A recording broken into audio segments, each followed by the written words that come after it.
Do you know what everybody loves, apart from the odd negative Nancy here and there? It is crazy wrestling facts when it does come to pro wrestling. And the other day, I was just on the internet doing some research, watching sports entertainment because I am a nerd. And there were some things I was like, that can't possibly be real. We do live in a world of AI. I looked it up, it was real. This set me off. So yeah, here's 10 mad wrestling facts that even though I'm going to tell you, not even I believe. Hello, my name is Simon Miller. But number 10 is that Eddie Guerrero and John Cena had a feud in 2003. Now listen, I get it. I've been watching wrestling that entire time and a bit for it as well. But I suppose, given that Eddie Guerrero's 20th anniversary of his death was the other day, which is just so sad, I truly believe that Eddie Guerrero is one of the best wrestlers ever. When you actually watch his complete body of work and what he could do in the ring and outside the ring, sometimes perfect. When you watch some of his matches, it's so damn good. But with that, and John Cena retiring in 6 weeks, whatever it is, as I sit down to record this video, it is just mad that those two timelines intersect. And I suppose the two things that do hit you super hard is one, how long ago it was since Eddie Guerrero did pass away, but also two, in the same vein, how long John Cena has been a professional wrestler. And I understand that he debuted in 2002, and lots of us have gone out of our way to watch that Kurt Angle debut on SmackDown. But even then, I still find it wild, and I get you, it's so easy to argue this. Like, Simon, it was 3 years before Eddie Guerrero did pass away, so it was 3 years to get this done. But it happened on SmackDown. I believe it was for the US title. They had a Latino street fight, and Eddie Guerrero won that with a flipping frog splash off one car onto another car, which is absolutely absurd. It just doesn't make sense in my head. Like, maybe it should. Maybe I'm the issue here. But the fact that John Cena's about to retire, and you can go through so many of his feuds, and one of them was with Eddie Guerrero right back in the day, especially as Eddie Guerrero was about to totally blow up. Like, I always argue that 2004 and 2005, well, it's difficult, right? Because in terms of the WWE complete package, absolutely it's that 24-month period. But you can also argue that maybe he lost a step in the ring just because he had so many injuries. He'd been in that horrific car crash. The fact he was even able to come back from that, well, one, is totally crazy as I go back to my finger-pointing routine. But two, he was still so damn good. That's what gets me about Eddie Guerrero. Even when, and people have said, they've talked about it in interviews, he would be backstage like, I can barely move. And then he went out there and was basically better than anybody else that was doing it. The man is one of a kind. It's such a tragedy it did happen. But yes, right now, you can go back to 2003 and you can watch I think it's 3 shows back to back, but you can at least watch a mini feud between John Cena and Eddie Guerrero, and I think that's crazy. Number 9 is just one to make you feel old, so if I have to go through it, you have to go through it as well. But yes, WWE has been WWE longer than the WWF was ever the WWF. I'm not talking about the WWF, because again, that counted as a name change too. The McMahons decided we don't want to be the Worldwide Wrestling Federation. We want to be the World Wrestling Federation.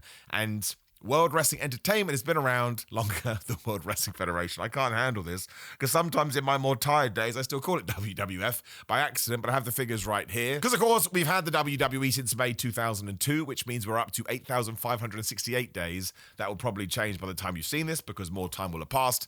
But given that the WWF came into fruition in 1979, well, 1979 up till May 2002, when we had the change, was 8,521 days. So if you do call it WWF, you're basically an old person.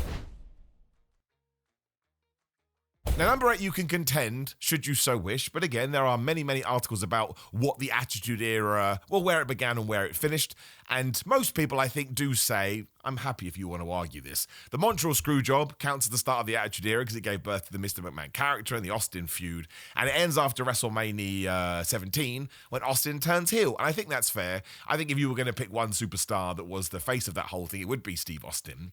But the amazing thing with that is that if we do agree on those dates, this is why you're allowed to debate it in the comments below, and please do subscribe as well. Do you know what was longer than the Attitude Era?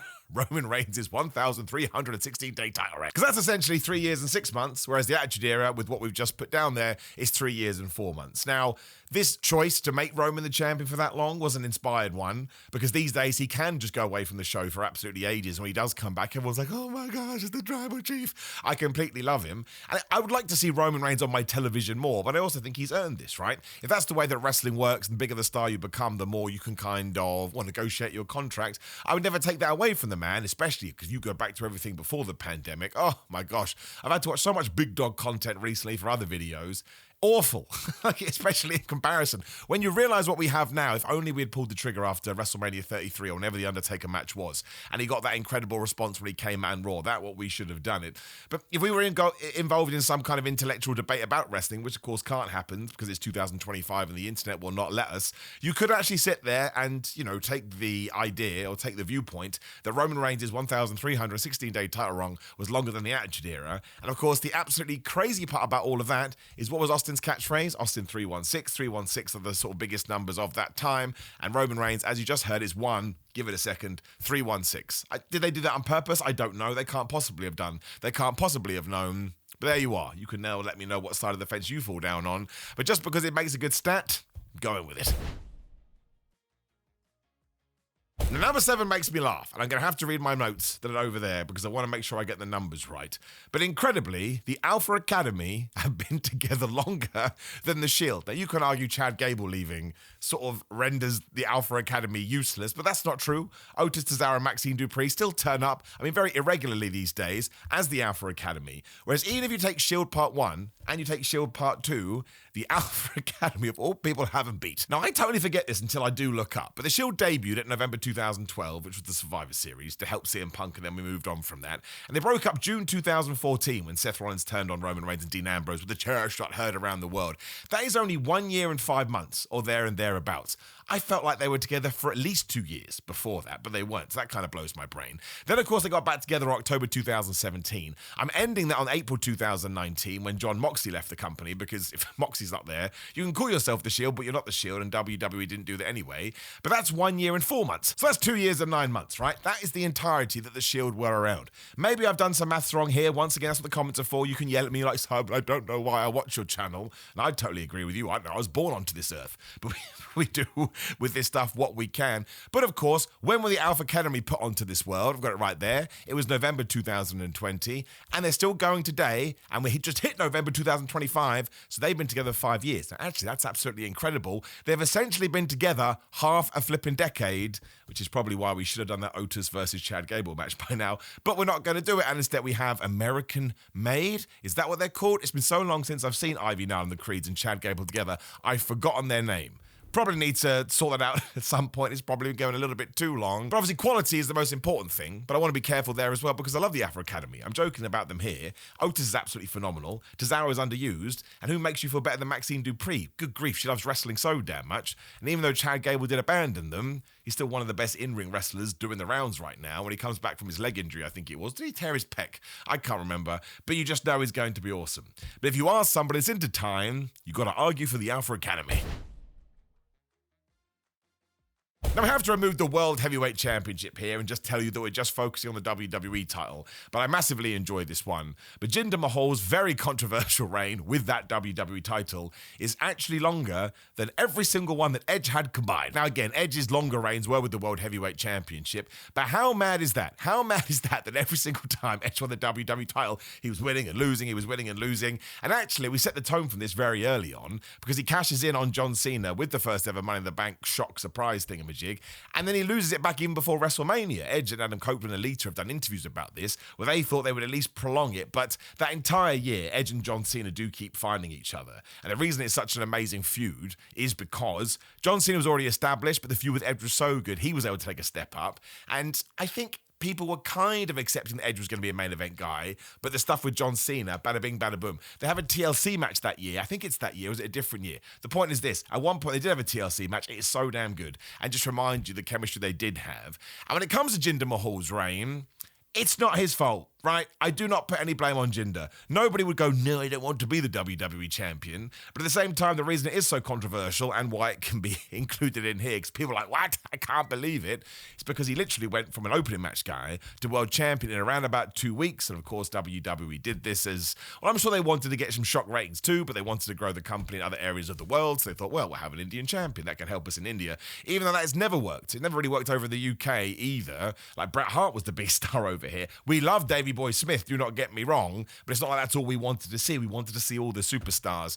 But I just felt sorry for Jinder Mahal with some of the reactions that he did got, because there was nothing that he could have done. Then, of course, he also lost it out of nowhere too, because WWE decided they wanted to do Brock Lesnar versus AJ Styles at Survivor Series instead. But Jinder will always have that. You can start doing some maths, and he beats Edge. Now, number 5, I triple checked. So I could be wrong, but I'm 99% sure I'm right. And again, this has done the rounds. This is one that I saw the other day. I was like, is that actually true? But WrestleMania 19, in terms of main events, is the only WrestleMania main event when we've had 2 wrestlers that have used their real names. That's crazy. Now, some people go, what about John Cena versus The Miz from WrestleMania, whatever the flub it was, 27?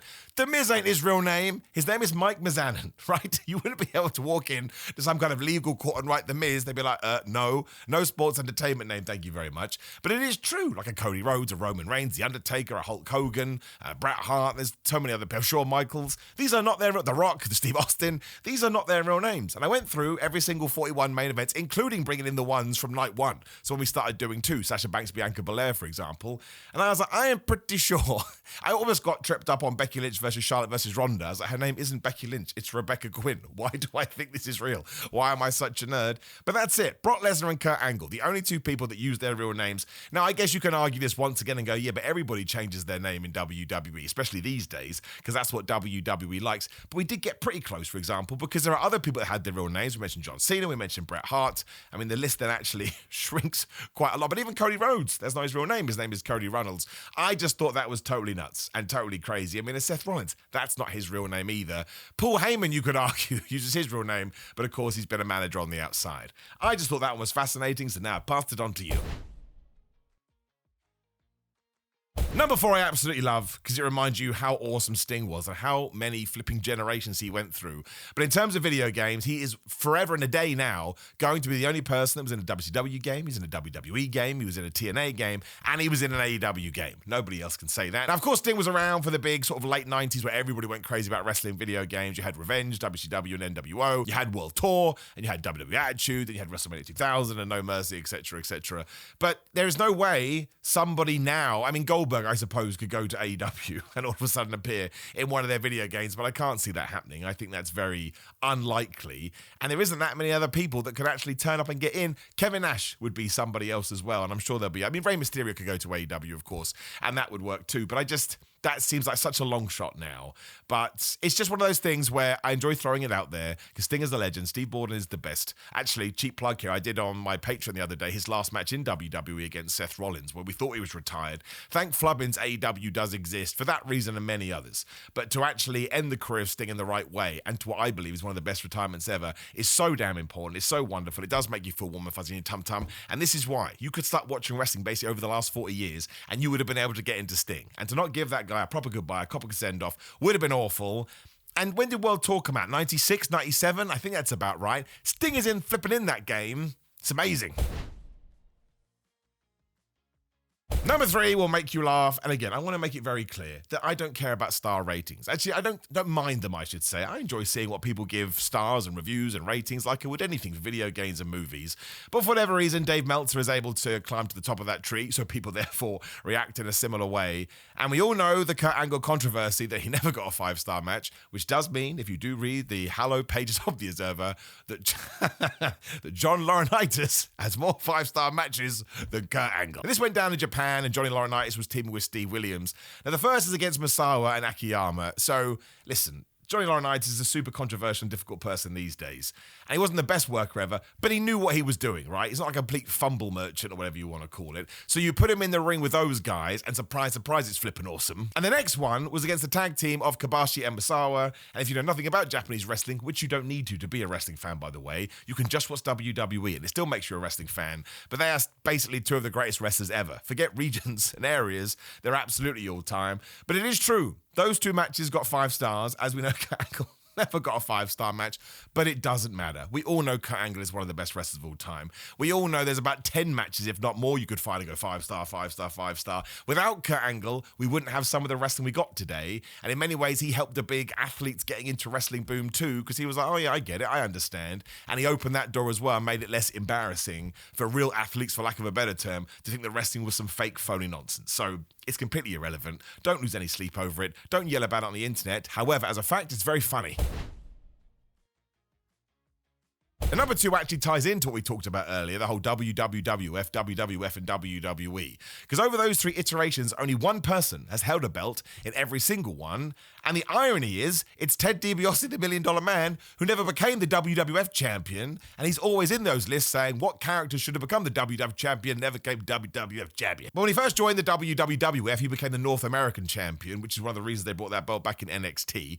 Then, of course, on the WWF, in the WWF, he was a tag team champion alongside IRS, but I think we're allowed to count the $1 Million title as well, which kind of ties into more NXT stuff with Cameron Grimes. I mean, that feels like a different era. And then in WWE, like most people, he did indeed buy his way, as he was wont to do, to the WWE 24/7 title. Now, yes, that one was absolutely ridiculous, but it still has a page on their website, and they still count it as an official title. I think I'm pretty right with this one as well. I tried to do some research, but it got kind of difficult, because like, oh man, what if there's some crossover here? But last time, that is what the comments are for. But I do think there is, just to use the phrase again, there's a wonderful irony to that. Because again, everybody always used to say it was Ted DiBiase and Scott Hall when I was growing up, and Mr. Perfect. These are the 3 people that should have been the WWF champion that never were.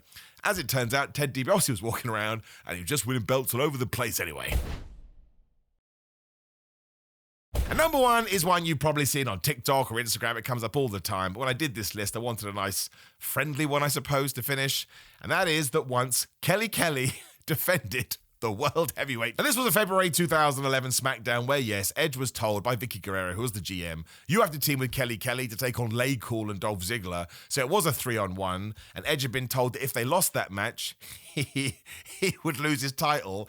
And the finish is Kelly Kelly pinning Layla, which means Kelly Kelly successfully defended the World Heavyweight Championship on behalf of Edge. I mean, it's so absolutely ridiculous. What would have happened if Layla had pinned Kelly Kelly? Would she become the World Heavyweight Champion? Nobody knows, but it was just thrown out there like a lot of things were in 2011. We need stipulations, we need silliness, we need to not push the envelope necessarily, but now we are a PG product. What can we do to get people talking? And we did silly things like this. But Edge would have lost that belt. I went back and watched the clip. We made that very, very obvious and very, very clear. There was no mucking around, no mistaking. And in many ways, I think we should have done that, although it would have been Vince Russo winning the WCW title, which is absolutely worse than David Arquette winning the WCW title, but I've talked about that on different videos. So if you never knew that, or you're a brand new fan, this would be the equivalent of, well, I suppose, I mean, the issue, it is terrible and it's bad and it should never have happened. Obviously, women back then were called divas, and the women's wrestling scene just wasn't taken very seriously by WW. It was dumb. But I suppose if you were going to try and do it today, it would be like Maxine Dupree